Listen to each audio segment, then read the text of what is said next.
Sebelumnya saya terangkan bahwa Jokowi pergi ke Cina dan mengobral IKN, bahkan disuruh pilih mau bikin apa, Anda yang atur IKN itu loh. Pajak diistimewakan segala macam. Jadi menurut saya Jokowi menjual negara. Itu namanya bajingan. Karena itu kan konteksnya kan. Soal IKN dan semua hal yang lain. Tapi intinya itu yang saya ucapin di situ. Jadi kalau dibilang bahwa saya menghina presiden, memang saya menghina presiden, bukan Jokowinya. Karena kebijakan menjual negara itu bukan dari Jokowi, tetapi dari seluruh politisi suruh saya minta maaf.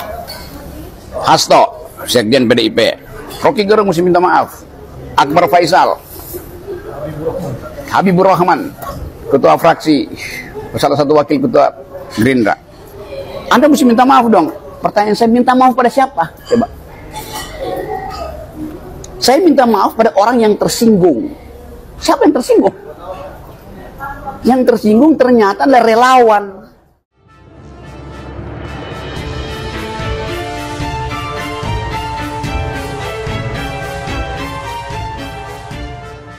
Assalamualaikum warahmatullahi wabarakatuh. Salam sejahtera untuk kita semua, salam budaya. Sahabat-sahabat tercinta sebangsa dan setanah air yang sangat saya hormati, gimmick politik yang dimainkan Rocky Gerung saat menyampaikan orasi di acara konsolidasi aksi menjelang aksi besar-besaran pada tanggal 10 Agustus 2023 nanti, yang konon bakal digelar oleh kaum buruh untuk mengepung istana, sontak mengguncangkan tanah air. Masyarakat pun bergolak. Hal itu dipicu oleh pernyataan Rocky Gerung yang dinilai sangat biadab, tak bermoral dan tak beretika, yang menyerang Presiden Jokowi lewat diksi bajingan yang tolol sekaligus bajingan yang pengecut. Sebuah narasi makian serba jahat yang sangat tidak pantas dilontarkan oleh seseorang yang mengaku dan mengklaim dirinya sebagai seorang ahli filsafat sekaligus sebagai seorang intelektual. Karuan saja narasi serba jahat yang meluncur dari mulut seorang Rocky Gerung sontak memicu amarah publik. Tidak hanya relawan Jokowi yang beramai-ramai melaporkannya ke aparat kepolisian, sejumlah ormas dan pemangku budaya masyarakat adat Dayak se-Kalimantan pun menuntut agar Rocky Gerung segera ditangkap dan diadili baik secara hukum formal maupun hukum adat. Tidak hanya itu, sejumlah kampus dikabarkan juga telah menolak kehadiran Rocky Gerung, sehingga ledakan amarah masyarakat pun meluas hingga ke seluruh penjuru tanah air. Nah, yang bikin kita semua kaget dan terkejut, Rocky Gerung selalu menganggap dirinya merasa paling benar. Permintaan sejumlah pihak agar Rocky Gerung meminta maaf kepada Presiden Jokowi dianggap angin lalu. Ia tetap berasumsi berdasarkan tafsir liarnya bahwa yang ia kritik adalah presiden sebagai fungsi dan lembaga yang tidak memiliki martabat dan kehormatan. Menurutnya hanya manusia yang memiliki martabat dan kehormatan yang melekat seumur hidup. Baginya, Jokowi dalam posisinya sebagai seorang presiden memang pantas untuk dicaci maki dengan narasi yang sangat tidak beretika semacam itu. Karena hanya memikirkan nasib dirinya sendiri yang berambisi untuk mempertahankan legasinya, menawarkan IKN ke Cina, mundar-mandir dari satu koalisi ke koalisi yang lain untuk mendapatkan kejelasan nasibnya setelah lengser dari istana, menunda pemilu dan berbagai tuduhan lain untuk mendelegitimasi sekaligus membunuh karakter Presiden Jokowi. Begitu Jokowi kehilangan kekuasaannya, dia jadi rakyat biasa. Gak ada yang peduli nanti. Tetapi ambisi Jokowi adalah mempertahankan legasinya. Dia masih pergi ke Cina buat nawarin IKN. Dia masih mundar-mandir dari satu koalisi ke koalisi yang lain untuk mencari kejelasan nasibnya. Dia memikirkan nasibnya sendiri. Dia nggak pikirin nasib kita.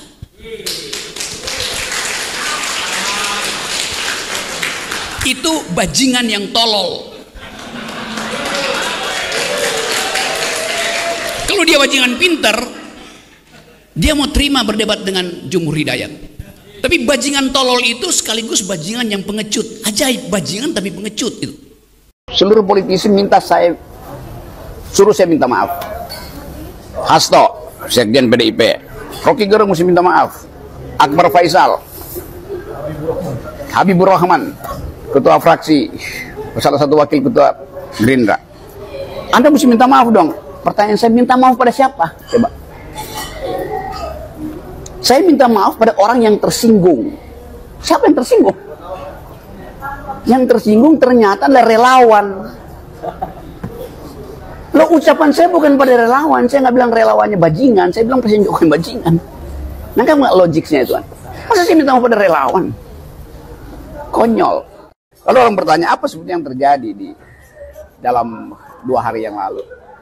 Yang beredar di media massa dan di pers dan di sosial media itu hanya potongan 8 menit pidato saya. Padahal itu pidato panjang tuh. Jadi sengaja orang hanya mau ambil itu bahwa Jokowi itu bajingan tolol. Sebelumnya saya terangkan bahwa Jokowi pergi ke Cina dan mengobral IKN, bahkan disuruh pilih mau bikin apa, Anda yang atur IKN itu loh. Pajak diistimewakan segala macam. Jadi menurut saya Jokowi menjual negara. Itu namanya bajingan. Kan itu kan konteksnya kan. Soal IKN dan semua hal yang lain. Tapi intinya itu tuh yang saya ucapin di situ. Jadi kalau dibilang bahwa saya menghina presiden, memang saya menghina presiden bukan Jokowinya. Karena kebijakan menjual negara itu bukan dari Jokowi, tetapi dari dia sebagai kepala negara. Kepala negara menjual negara. Logikanya begitu. Dapat poinnya ya. Jadi saya mengkritik atau sebetulnya mencaci, nggak ada soal. Kepala negara, bukan kepala keluarga yang namanya sama Jokowi itu. Rocky Gerung, Anda kalau kritik yang sopan dong. Oke. Jadi yang dilakukan Pak Presiden itu dungu.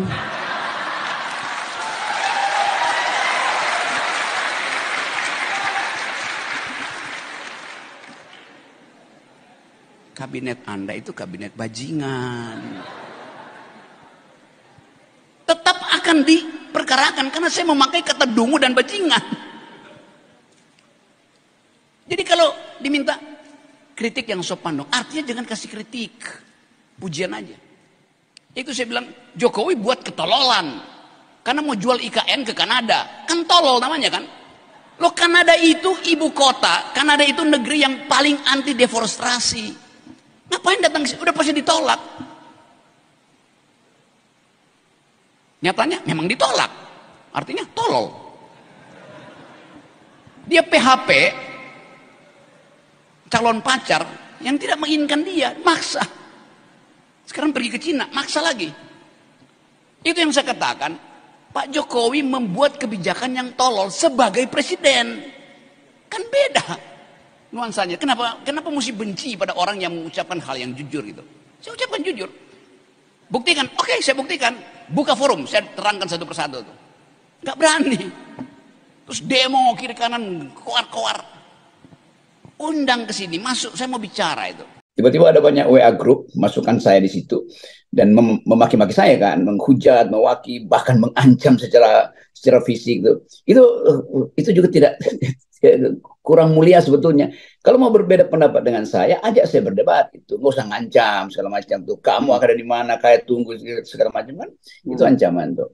Lalu muncul banyak video situ dari teman-teman di Dayak, di Papua juga tuh. Tapi saya mau jelaskan pada kesempatan ini, saya justru membela hak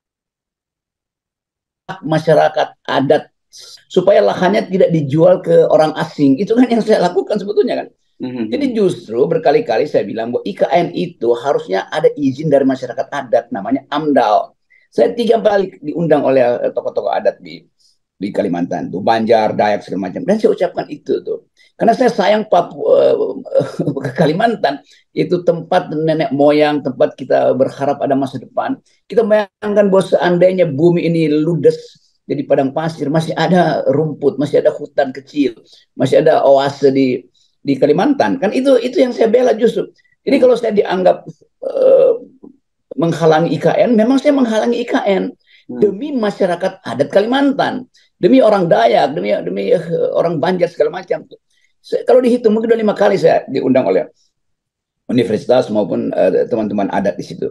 Jadi saya tahu bahwa ada kemarahan memang, tetapi kemarahan itu mesti kita dudukkan secara tepat. Bahwa saya tidak sekali-sekali itu menghalangi IKN dibuat oleh Pak Jokowi karena udah keputusan undang-undang.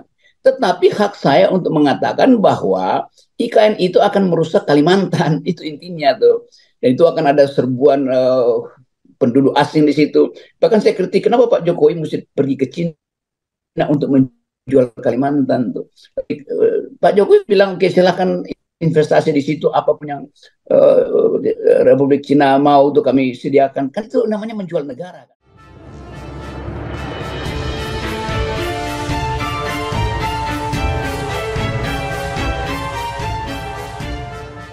Sahabat-sahabat tercinta sebangsa dan setanah air yang sangat saya hormati, begitulah karakter dan kepribadian seorang Rocky Gerung.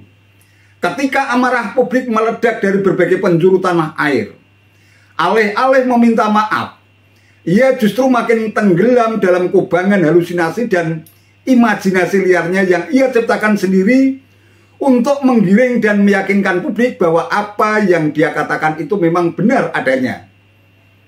Ia tetap nekat mengamputasi Jokowi bahwa dalam kapasitasnya sebagai seorang presiden memang pantas untuk dimaki dan dihina karena dianggap telah menjual negara kepada asing. Sebuah tuduhan serius yang harus dibuktikan kebenarannya oleh Rocky Gerung. Nah, pertanyaan yang kemudian muncul, kenapa Rocky Gerung bisa senekat itu mengumbar caci maki, menuduh tanpa bukti, bahkan cenderung memfitnah Presiden Jokowi?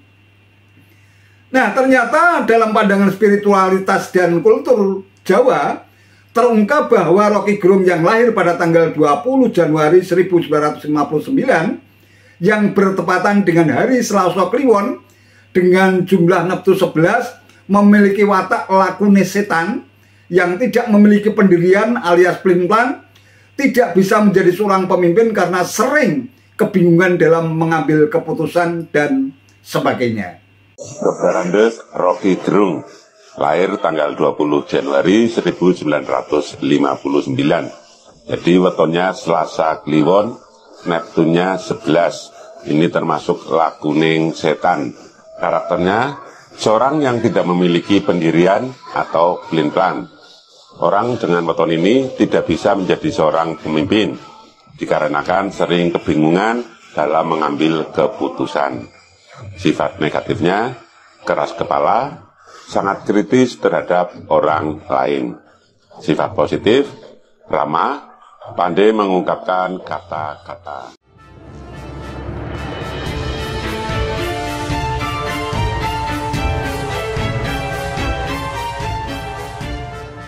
Nah, terlepas benar dan tidaknya analisis watak dan kepribadian Rocky Gerung berdasarkan pendekatan spiritualitas dan kultur Jawa, tetapi kalau dilihat sepak terjang dan rekam jejak Rocky Gerung selama ini yang begitu buruk dan jahat, analisis semacam itu bisa jadi ada benarnya. Hal ini selaras dengan ajaran dalam terminologi Islam bahwa yang berhak untuk sombong sesungguhnya hanya Allah Subhanahu wa Ta'ala. Namun faktanya dalam kehidupan sehari-hari sikap angkuh, sombong, arogan, selalu merasa paling benar justru diambil alih oleh setan yang merasa dirinya sebagai makhluk yang paling tinggi derajatnya karena terbuat dari api. Nah, apakah Rocky Gerung yang tampak sangat angkuh, sombong, arogan, selalu merasa paling benar dan tidak pernah mau mengakui kesalahan, merasa bahwa dirinya sebagai makhluk yang paling tinggi derajatnya seperti setan, sehingga ia bisa memaki, menghujat, menghina martabat dan kehormatan Presiden Jokowi, baik dalam posisinya sebagai presiden maupun secara personal atau pribadi? Ketika Rocky Gerung kekeh berasumsi berdasarkan tafsir liarnya bahwa ia memaki Jokowi dalam kapasitasnya sebagai seorang presiden bukan sebagai pribadi, tampaknya Rocky Gerung lupa bahwa konteks tuturan yang ia sampaikan ketika ia menyebut Presiden Jokowi secara pragmatik, jelas dan nyata makian dan hinaan semacam itu ditujukan kepada Presiden Jokowi secara pribadi yang kebetulan mendapatkan mandat rakyat di negeri ini sebagai seorang presiden yang dipilih secara langsung oleh rakyat melalui proses demokrasi.